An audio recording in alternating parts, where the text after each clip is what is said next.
The rain hadn't stopped for 3 days. It hammered against the cracked windshield of the rusted Honda Civic like accusations, each drop a reminder of every wrong turn, every missed opportunity, every door that had slammed shut in their faces.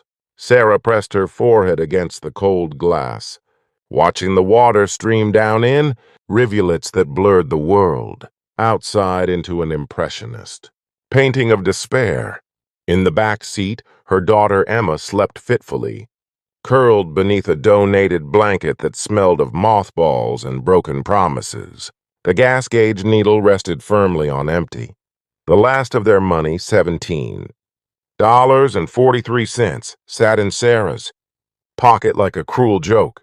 She closed her eyes and allowed herself, just for a moment, to imagine what warmth felt like. This wasn't how it was supposed to be.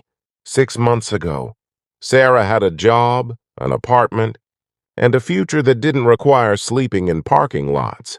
Then the factory closed. The landlord wouldn't wait. The system that was supposed to catch people like her had too many cracks, and she'd fallen through every single one. Now, as midnight approached on a Thursday in late October, she sat in a grocery store parking lot with her 7-year-old daughter, whispering prayers to a universe that seemed to have stopped listening. "Mommy?" Emma's small voice cut through the darkness. "I'm cold." Sarah's heart cracked a little more. "I know, baby." "Come up here with me." Emma climbed over the console, all bony knees and tangles of brown hair, and nestled into her mother's lap. At 7, she was still small enough to fit, though Sarah knew these moments were numbered. Everything felt numbered now.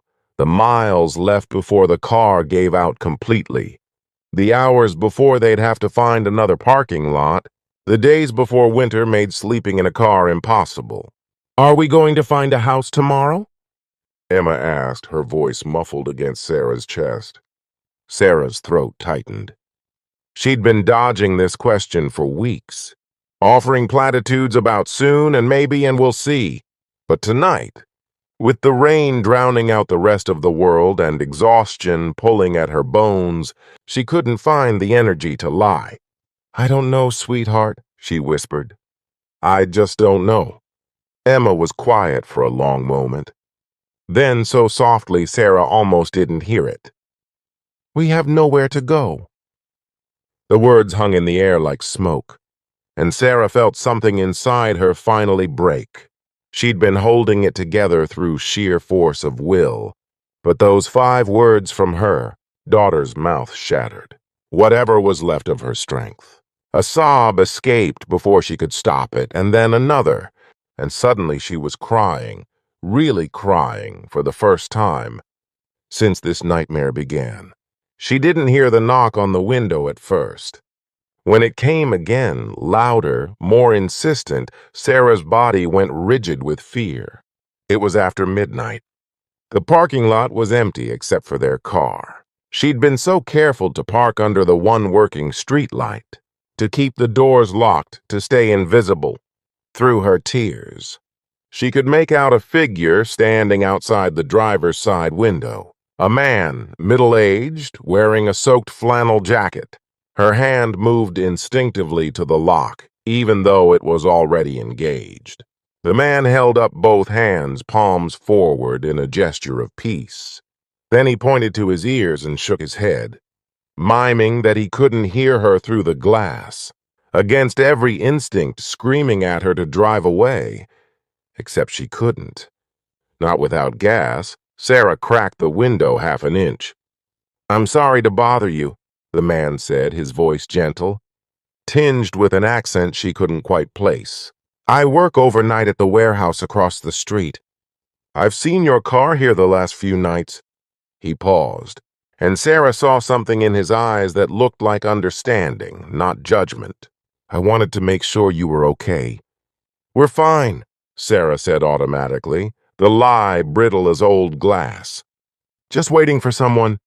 The man glanced at his watch, 11:47 p.m., and then back at her with eyes that said he knew exactly what kind of waiting this was.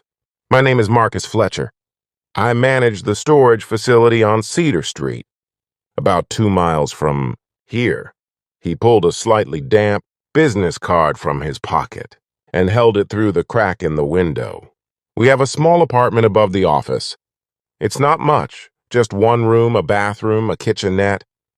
The last manager lived there, but he moved out 3 months ago. It's been sitting empty."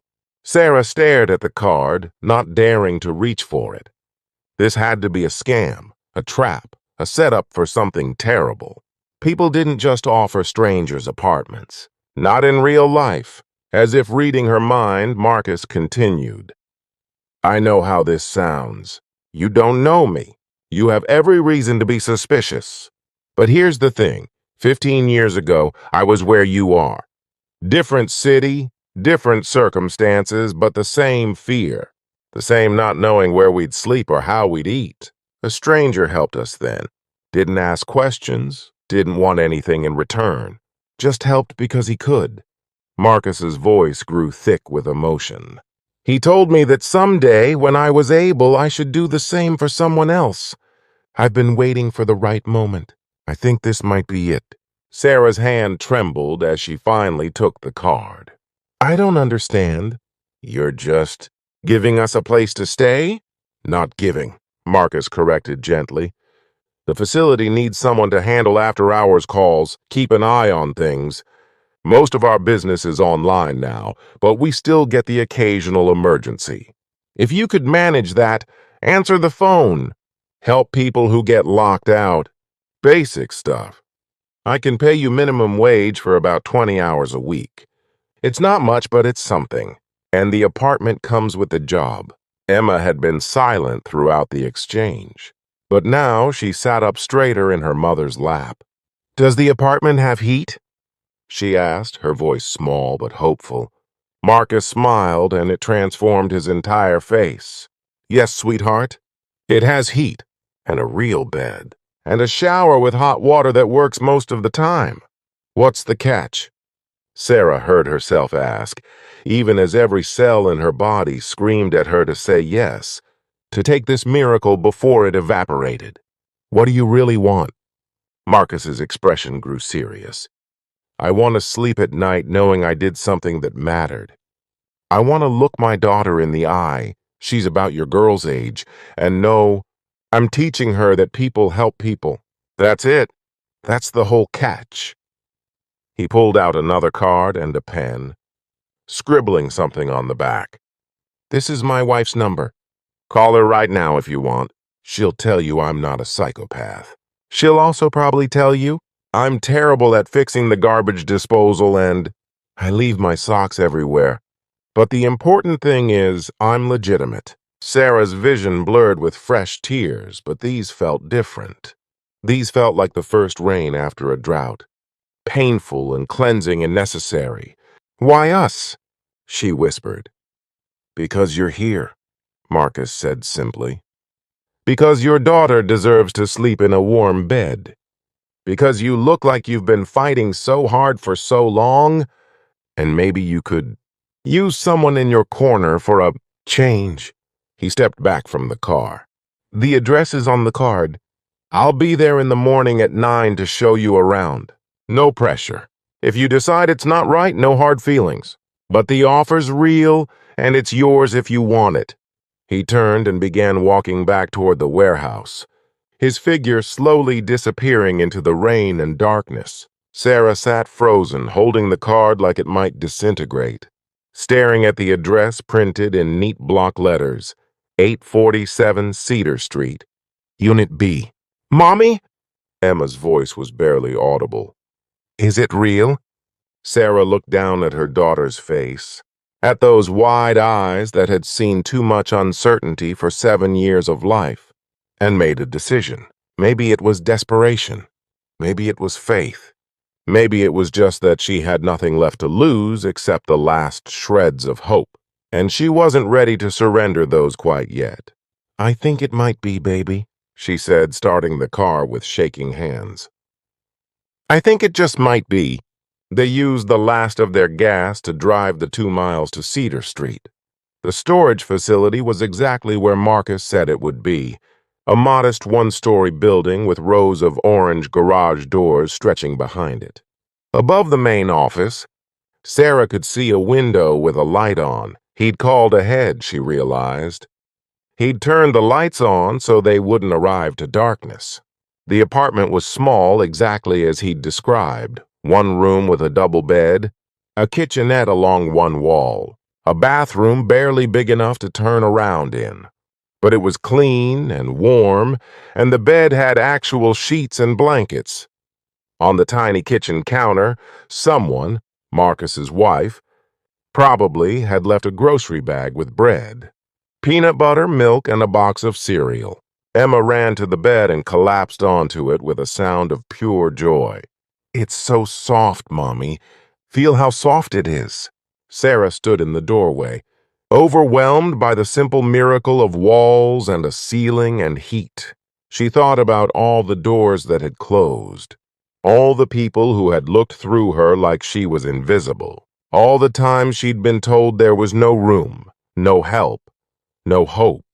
And then she thought about Marcus Fletcher, a stranger who saw a beaten down woman crying in a parking lot and decided that mattered. She whispered into the quiet apartment. To no one and everyone, "We have somewhere to go now."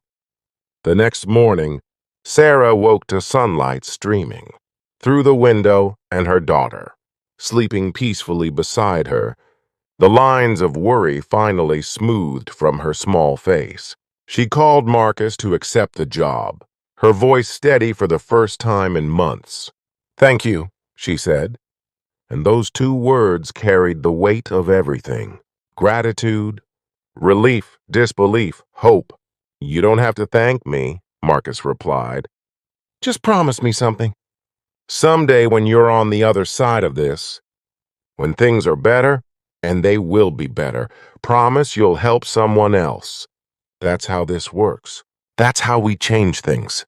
Sarah looked around the small apartment, at her daughter beginning to stir, at the possibility of tomorrow no longer feeling like a threat. "I promise," she said. "I absolutely promise." And she meant it, because she'd learned something in that rain-soaked parking lot, something that would stay with her long after the hard times had passed.